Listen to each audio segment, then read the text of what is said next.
ilmada ugu xanuunka badan ma aha ta ka timaada indhahaaga ee wejigaaga daboosha balse waa ta ka timaada qalbigaaga ee ruuxdaada daboosha badanaa saddex shay lama qarin karo saddexdaa shay oo kala ah qorraxda dayaxa iyo runta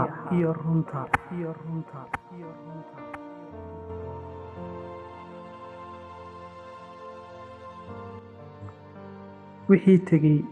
way ku dhaawici karaan haddii aad in badan ka fekerto balse waad ka carari kartaa amba waxbaad ka baran kartaa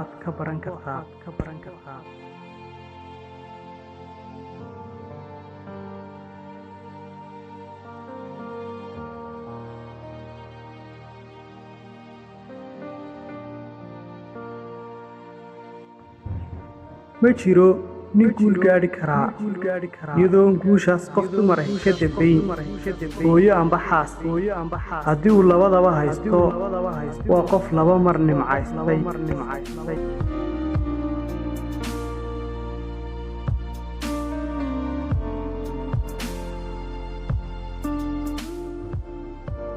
xaalad walba oo kula soo darista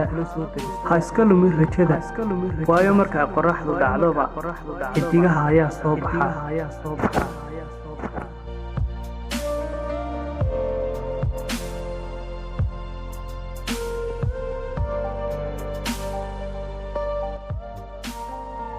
erayo walba qurux badan ma ahan kuwa run ah erayo walba run ahina ma aha kuwa qurux badan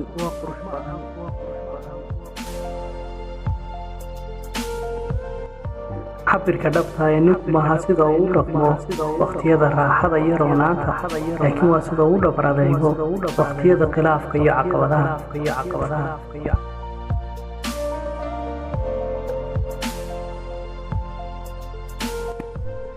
dadku sida caadiga ah waxay ka cawdaan muuqaalkooda laakiin cidna kama cabato maskaxda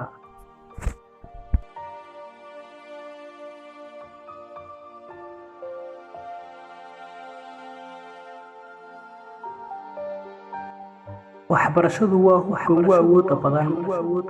waxaad u isticmaali kartaa inaad gasho adduunka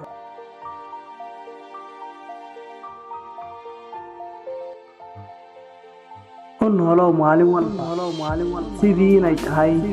maalintii ugu dambaysay noloshaada